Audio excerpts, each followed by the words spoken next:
नमस्कार साथियों, स्वागत है आप सभी का अंकित इंस्पायर्स इंडिया पर। मैं हूं अंकित अवस्थी। आप है मेरे साथ में एक बेहतरीन सेशन पर चर्चा करने के लिए अपनी पाठशाला पर। 1 जुलाई से कानून के लिए एक अपने आप में नया दिन था। भारतीय कानून व्यवस्था में कानून की पालना में जो जो आधार लिए जाते थे, उन्होंने कल एक अपने आप में नया दिन देखा। क्या देखा? भारत ने सालों से चली आ रही कानून व्यवस्था को बदल दिया है। आईपीसी, सीआरपीसी और जो एविडेंस एक्ट है वो बदला तो लास्ट ईयर ही जा चुका था, लेकिन कल यानी 1 जुलाई से उन्हें लागू भी कर दिया गया है। लागू होने के बाद क्या कुछ बदला, ये तो हम अपने सेशन में आज बताएंगे ही, लेकिन उसके लागू होते ही जो नज़ारे देखने को मिले कि हमारा जो आईपीसी है अब वो भारतीय न्याय संहिता के नाम से नया कानून और नई धाराओं के साथ आ चुका है। सीआरपीसी भारतीय नागरिक सुरक्षा संहिता के नाम से आ चुका है और इंडियन एविडेंस एक्ट भारतीय साक्ष्य संहिता के नाम से आ चुका है। तो इसके आते ही बहुत सारे नज़ारे देखने को मिले। कल ना केवल नज़ारे बल्कि पहली बार इन धाराओं के आधार पर पहला केस कहां दर्ज किया गया, ये सब बातें भी कल के अंदर हुई हैं। मेरा सेशन बफर कर रहा है, अगर किसी और का भी कर रहा हो तो प्लीज बता देना। क्या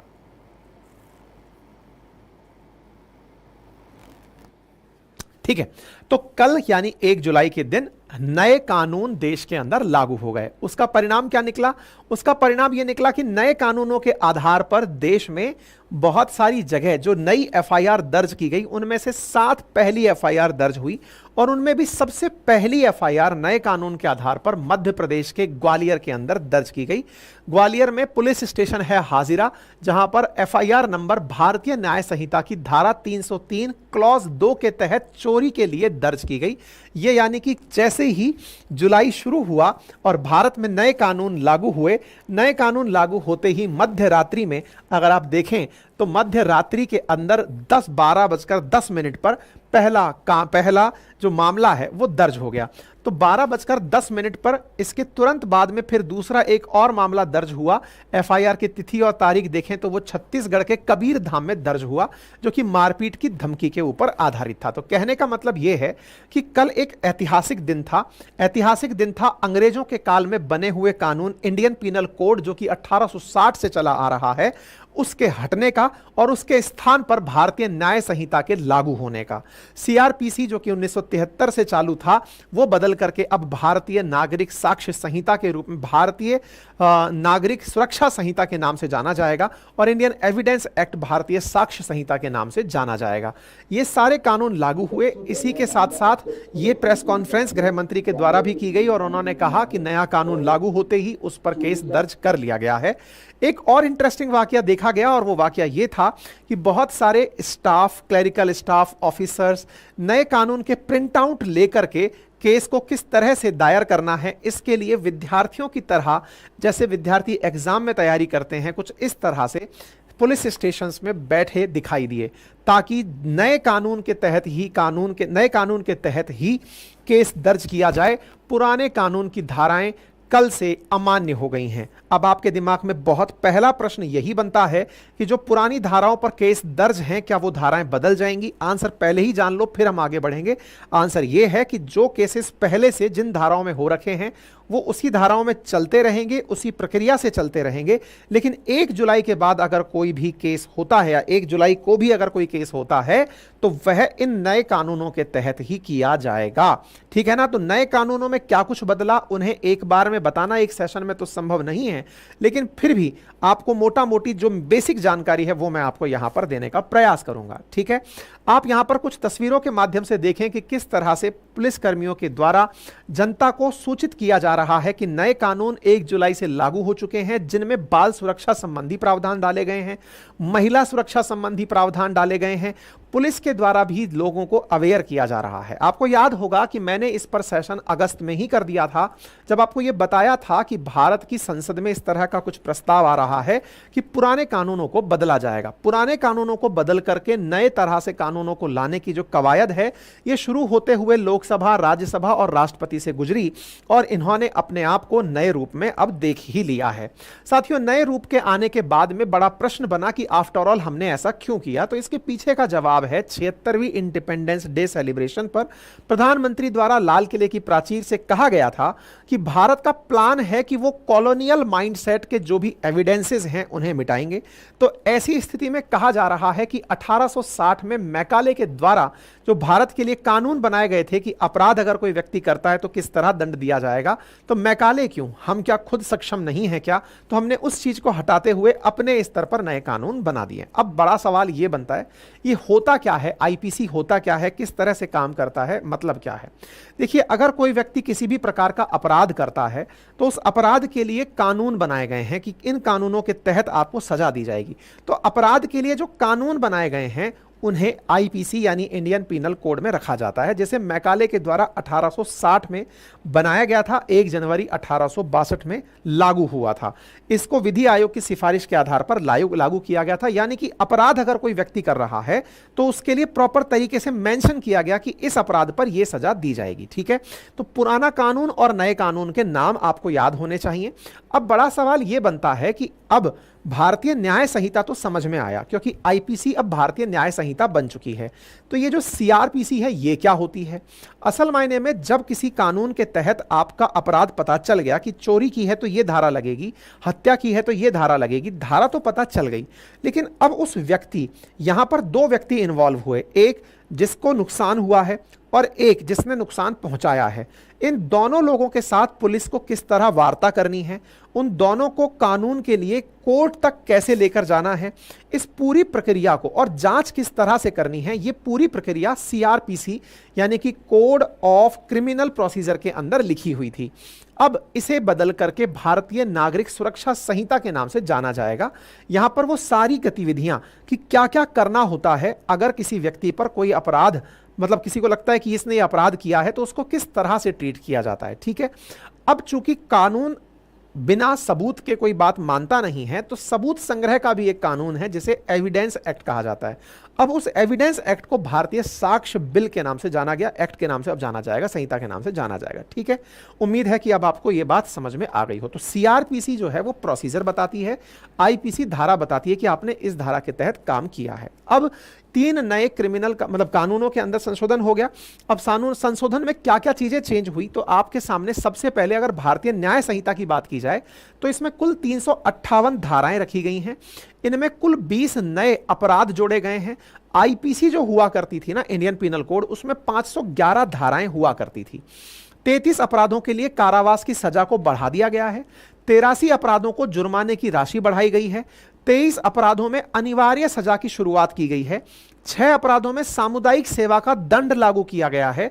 साथ ही 19 धाराओं को निरस्त करके हटाया गया। अब आप पूछेंगे ये सब चीजें कहां से पढ़ सकते हैं, तो इसके लिए मैं केवल इतना कहूंगा कि आप जाकर के, अगर आप वाकई में एक ऐसे कॉम्पिटिटिव एग्जाम में बैठ रहे हैं जहां पर ये सब चीजें पूछी जाएंगी, तो आप उसके लिए अतिरिक्त रूप से क्लासेस लगा लें जहां से भी आपको मिले, या फिर कानून के लिए, क्योंकि इसका अपने आप में डिटेलिंग बहुत सारे सेंटर्स के द्वारा लंबे लंबे समय में करवाया जा रहा है। ठीक है, भारतीय नागरिक सुरक्षा संहिता, अगर आप लॉयर हैं, अगर आप पुलिस अधिकारी हैं, तो आपको आवश्यक है कि इन धाराओं पर आपको अपडेट होना जरूरी है। भारतीय नागरिक सुरक्षा संहिता की अगर बात करूं तो इसमें 531 धाराएं हैं। जो ओरिजिनल सीआरपीसी था उसमें 484 धाराएं ही थी। इसमें 177 प्रावधानों में बदलाव किया गया है। 9 नई धाराओं के साथ 39 नई उपधाराएं जोड़ी गई हैं। 44 नए प्रावधान और स्पष्टीकरण जोड़े गए हैं। 35 धाराओं में समय सीमा जोड़ी गई है। 35 स्थानों पर ऑडियो वीडियो प्रावधान जोड़ा गया है। 14 धाराओं को निरस्त किया गया है या हटाया गया है। ऐसे ही ये जो साक्ष्य अधिनियम है, इसके अंतर्गत क्या किया गया है कि 170 प्रावधान डाले गए हैं जो पहले 167 हुआ करते थे। ठीक है, तो न्याय संहिता हुई, नागरिक सुरक्षा संहिता हुई और साक्ष्य संहिता हुई। 3 नए कानून 1 जुलाई से लागू हो चुके हैं। अब बात करते हैं कि यहां पर बड़े बदलाव क्या हुए हैं, क्योंकि बदलाव तो बहुत सारे हुए हैं जो मैंने आपको बोलकर सुनाए। बड़े बदलावों में जो सबसे बड़े बदलाव हैं उसमें इंपॉर्टेंट है कि अगर कोई केस होता है तो सुनवाई मात्र 45 दिन में अंदर होनी है, मतलब सॉरी, फैसला जो है वो 45 दिन के अंदर होना है। सुनवाई 60 दिनों के अंदर आरोप तय करने की जानी है, यानी जिस दिन से जिरह शुरू होगी 60 दिन के अंदर वो कंप्लीट करनी होगी, और जिस दिन कंप्लीट हो गई अगले 45 दिन में उसके ऊपर फैसला कोर्ट को सुनाना ही होगा। बलात्कार पीड़ितों का बयान एक महिला पुलिस अधिकारी और उसके अभिभावक या रिश्तेदार की मौजूदगी में दर्ज होगा। इन केसों की मेडिकल रिपोर्ट 7 दिन के अंदर आनी कंपलसरी कर दी गई है। ऑर्गेनाइज्ड क्राइम और आतंकवाद को परिभाषित किया गया है। राजद्रोह के स्थान पर अब उसे देशद्रोह पढ़ा जाएगा। तलाशी और जब्ती जैसी जो कार्रवाइयां होती हैं उसकी वीडियो रिकॉर्डिंग की जाएगी। ध्यान रखिएगा, ये बहुत इंपॉर्टेंट है। समटाइम्स पुलिस जब आपके घर आती है या कोई अपराधी के घर जाती है, किसी भी जांच के लिए जाती है, तो आवश्यक होगा उनके लिए कि वो वीडियो रिकॉर्डिंग करके ही इस कार्रवाई को अंजाम दें। यहां पर मतलब गृह मंत्री के द्वारा इस विषय पर जानकारी दी गई। ऐसी स्थिति में कि यदि आपके पास कोई गवाह नहीं है तो भी आप विक्टिम सेंट्रिक होकर के भी नए क्रिमिनल कानून के तहत अपनी केस को लड़ सकते हैं। इंपॉर्टेंट है कि यदि जिसके केस में जिसने अपराध किया है वो फरार है, उसके ना मिलने पर केस का क्या होगा, तो फैसला सुनाइए। अगर कोई व्यक्ति एब्सेंट है तो भी ट्रायल चलते रहना चाहिए और ट्रायल के बावजूद उस पर फैसला भी सुनाने की अब परमिशन दे दी गई है। इसके साथ साथ क्या कहा गया है, अगर किसी व्यक्ति को कहीं गिरफ्तार किया गया, गिरफ्तार करने के बाद उसे 24 घंटे के भीतर मजिस्ट्रेट के सामने पेश करने की बात होती है। मजिस्ट्रेट के लिए कहा जाता है कि ट्रैवल टाइम हटाकर 24 घंटे में पेश कर दो। अब कहा गया है कि मजिस्ट्रेट कहीं भी हो, आप उसे जाकर के पेश कर दो। यानी कोई भी जहां पर आपने व्यक्ति को गिरफ्तार किया उसके आसपास जो भी मजिस्ट्रेट है उसके सामने आप प्रोड्यूस कर सकते हैं, उस व्यक्ति को सामने के सामने ले जा सकते हैं। 15 दिन की पुलिस रिमांड ली जा सकती है एक बार में कुल मिलाकर के। इसके साथ साथ किसी व्यक्ति की बेल को इसलिए मना नहीं किया जा सकता क्योंकि विटनेस ने पहचानने से इनकार कर दिया, या फिर मतलब पता चल रहा है कि विटनेस आया नहीं, तो विटनेस जो है, जो गवाह बनेगा, बोले साहब वो नहीं है तो इसकी बेल को इग्नोर कर दिया, या फिर कोई व्यक्ति बेल पर चला गया, पुलिस फिर से उसको कस्टडी में लेकर आ गई, ऐसा नहीं होगा। इसके साथ साथ पुलिस को अब अपने मर्जी से अगर किसी को आवश्यकता लगती है कि उसको हथकड़ी पहनाकर ले जाना है तो पुलिस उसे हथकड़ी पहनाकर ले जा सकती है। सशस्त्र विद्रोह करने और देश की संपत्ति को नुकसान पहुंचाने पर जेल का प्रावधान रखा गया है। राजद्रोह यानी कि सरकार के खिलाफ और देशद्रोह, इसमें राजद्रोह को हटाकर देशद्रोह शब्द जोड़ा गया है। अगर कोई व्यक्ति देश की सुरक्षा और संपत्ति को नुकसान पहुंचाता है तो उसके खिलाफ कार्रवाई की जाएगी, ऐसा गृह मंत्री ने पहले भी कहा था। इतना ही नहीं, किसी नाबालिग से अगर रेप होता है और उसके बाद उसकी मौत होती है तो ऐसी स्थिति में रेप के साथ, नाबालिग के साथ रेप की अगर स्थिति है तो उसमें मौत की सजा का प्रावधान रखा गया है। महिलाओं और बच्चों के खिलाफ हुए अपराधों में सजा को प्राथमिकता दी गई है। वहीं साल 2027 से पहले देश की सभी कोर्ट्स को कंप्यूटराइज कर दिया जाएगा ताकि यह पूरी प्रक्रिया बहुत तेजी से की जा सके। बच्ची से रेप के दोषी की फांसी की सजा का प्रावधान रखा गया है। पहले जहां रेप की धारा 375, 376 थी, अब उन धाराओं को 63 और 69 में रखा गया है। और ऐसी स्थिति में अपराध को अगर कोई भी मतलब ऐसी चीज निकल कर आती है तो उसमें फांसी की सजा तक का प्रावधान रखा गया। मर्डर जो पहले 302 के नाम से जाना जाता था, अब वो 101 के नाम से जाना जाएगा। 18 साल से कम उम्र की बच्ची से रेप में आजीवन कारावास और मौत की सजा का प्रावधान है। गैंग रेप के दोषी को 20 साल तक की सजा या जिंदा रहने तक जेल का प्रावधान किया गया है। इतना ही नहीं, एक और चीज जो यहां पर बहुत खास है वो ये है कि अगर किसी महिला के साथ में शारीरिक संबंध केवल उसे झूठे वादे कर करके बनाए गए हैं तो ऐसी स्थिति में यह एक क्राइम होगा और यह महिलाओं की सुरक्षा के लिए अनिवार्य रूप से जाना जाएगा। इतना ही नहीं, क्रिमिनल केसेस के अंदर ट्रायल को 45 दिन के भीतर, ट्रायल कंप्लीट होने के बाद जजमेंट को 45 दिन में आना अनिवार्य है और ट्रायल पहली हियरिंग से 60 दिन में कंप्लीट होना अनिवार्य कर दिया गया है। इसके साथ साथ 7 साल से ज्यादा की सजा पाने वाले जो मामले हैं उनमें फॉरेंसिक टीम्स की तरफ से सबूत जुटाए जाएंगे। अगर कोई केस ऐसा है, चाहे फिर वो रेप विक्टिम का जो मामला मैंने बताया, उस केस में फॉरेंसिक जो टीम है वो सबूत जुटाएगी। देश छोड़कर अगर कोई अपराधी भागता है, अनुपस्थित रहता है, तो ऐसी स्थिति में उसकी एब्सेंस में भी कानून अपनी कार्रवाई करता रहेगा और उसे दोषी करार दे देगा। कोर्ट को सुनवाई पूरी होने के 30 दिन के अंदर किसी ना किसी सूरत में फैसला सुनाना होगा। तलाशी जब्ती को लेकर वीडियो बनाना अनिवार्य होगा। गुनाह किसी भी इलाके में हुआ हो, एफआईआर देश के किसी भी कोने में कराई जा सकेगी। 90 दिनों के अंदर चार्जशीट दाखिल करनी ही होगी। अगर कोई अपराध हुआ है तो पुलिस के लिए मैंडेटरी कर दिया है कि आप 90 दिन के अंदर कंप्लीट चार्जशीट पेश करिए और 180 दिन के अंदर इसकी जांच को समाप्त करिए। 3 महीने के अंदर चार्जशीट और 6 महीने के अंदर हर हाल में जांच को समाप्त करना अनिवार्य कर दिया है। ये ऐसी स्थितियां हैं जिसके चलते अब पुलिस को भी बहुत ज़्यादा मुसीबतों का सामना इसलिए करना पड़ सकता है कि उन्हें जो टाइम ड्यूरेशन पहले पता थे, अगर वो टाइम ड्यूरेशन कम में काम करना पड़ रहा है तो उन्हें अतिरिक्त संसाधनों की, तकनीकी की आवश्यकता पड़ेगी। तकनीकी के साथ साथ उन्हें पूरी तरह से काम के लिए टेक्नोलॉजी को भी आधार बनाना पड़ेगा, ज्यादा सुरक्षा उपकरणों को ध्यान में रखते हुए कार्य करना पड़ेगा। यह अपने आप में एक नई चुनौती बनकर आया है। यही कारण है कि बहुत सारे अधिकारी, ऑफिस स्टाफ पुलिस के अंदर इस समय छात्रों की तरह कानूनों को ध्यान से पढ़ते हुए देखे गए हैं। ऐसी बहुत सी तस्वीरें आई हैं।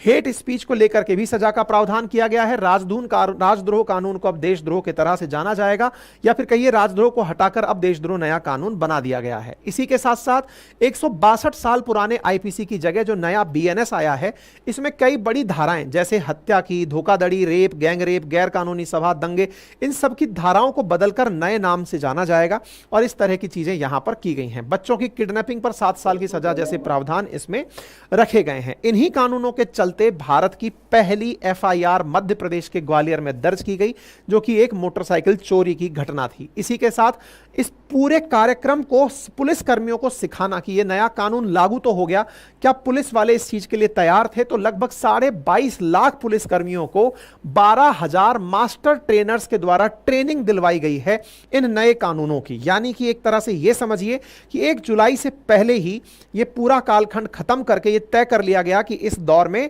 जो भी कार्यक्रम होगा उस कार्यक्रम में पुलिस वालों को प्रॉपर ट्रेनिंग दिलवाई गई, उन्हें पूरे कानून सिखाए गए, कानून के साथ साथ उनके साथ प्रॉपर चर्चा हुई ताकि वो आने वाले समय में इन्हें अच्छे से इंप्लीमेंट कर सकें। अपोजिशन की तरफ से चिदंबरम साहब ने कहा कि इसमें 90% कानून तो as it is copy paste हैं, जबरदस्ती नए कानून के नाम से लाने की आवश्यकता क्या थी? नई धाराएं आकर मुसीबतें बढ़ा रही हैं। इसके स्थान पर अगर कुछ कानूनों में संशोधन कर दिया जाता तो वो ज्यादा अच्छा होता, ये पी चिदंबरम साहब ने कहा। अब बड़ा सवाल यह है कि क्या सरकार इसे लागू कराने में कामयाब हो जाएगी? तो इसमें 3 बड़ी चुनौतियां हैं। पहली क्या है? असल में जो कानून व्यवस्था है वो समवर्ती सूची यानी कंकरेंट लिस्ट का विषय है, जिस पर केंद्र सरकार और राज्य सरकार दोनों कानून बना सकते हैं। ऐसी स्थिति में जिन राज्यों में सत्तारूढ़ पार्टी जो केंद्र में है उसकी सरकार नहीं है, जैसे तमिलनाडु, पश्चिम बंगाल, कर्नाटक, वहां पर नए कानूनों को लागू होने में हो सकता है दिक्कतों का सामना करना पड़े, क्योंकि जब ये कोर्ट में जब ये कानून बन रहे थे उस समय पर एक मुद्दा हाईलाइट हुआ था और वो ये था कि विपक्षी सांसदों की एब्सेंस में ही इस कानून को पास कर दिया गया। हालांकि सत्ता पक्ष का कहना है कि इससे पहले संसदीय मंत्रणा समिति के पास में इसका पूरा डिटेल डिस्कशन हुआ और उसके बाद ही ये सारा काम किया गया। तो अपोजिशन संभव है कि अपने शासित राज्यों में इसके लागू होने में कोई ना कोई अटकलें अड़चनें खड़ी कर सकती है। इसके साथ साथ जैसा यहां पे फॉरेंसिक जांच को डिजिटलाइज करने की बात की गई है, ट्रायल को जल्द करने की बात की गई है। ऐसी स्थिति में बहुत से पुलिस थाने ऐसे हैं जहां पर इंफ्रास्ट्रक्चर मौजूद नहीं है। ऐसी स्थिति में वहां पर इंफ्रास्ट्रक्चर मौजूद कराने में 4 साल से ज्यादा का समय लग सकता है, क्योंकि गृह मंत्रालय ने 2254 करोड़ रुपए का बजट आवंटित किया है इंफ्रास्ट्रक्चर को डेवलप करने के लिए, लेकिन फिर भी इस तरह के काम होने में समय लगता है। साथ ही साथ कानूनों में क्राइम सीन सर्च और सीजर जैसे जो चीजें हैं, इसके लिए वीडियो रिकॉर्डिंग करना और वीडियो रिकॉर्डिंग के लिए आवश्यक इंस्ट्रूमेंट का होना अपने आप में एक जबरदस्त जबरदस्त चीज बनकर के निकल कर आएगा। ये सब चीजें हो गई।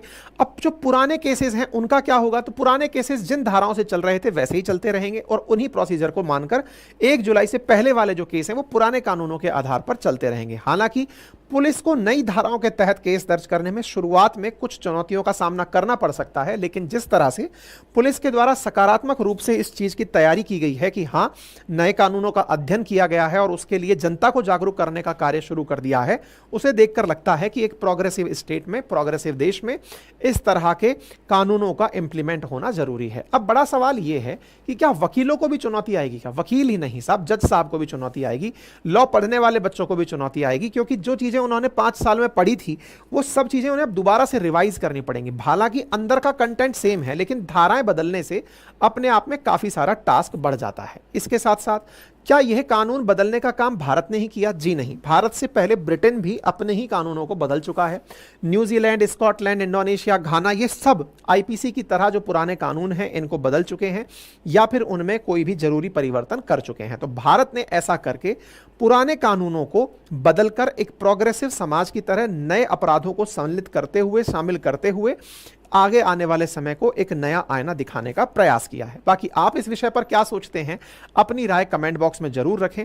साथ ही साथ हिस्ट्री, ज्योग्राफी, पॉलिटी, इकोनॉमी जैसे सब्जेक्ट्स के लिए अगर आप हमारा जीएस फाउंडेशन पढ़ना चाहते हैं तो वो अपनी पाठशाला एप्लीकेशन पर उपलब्ध है।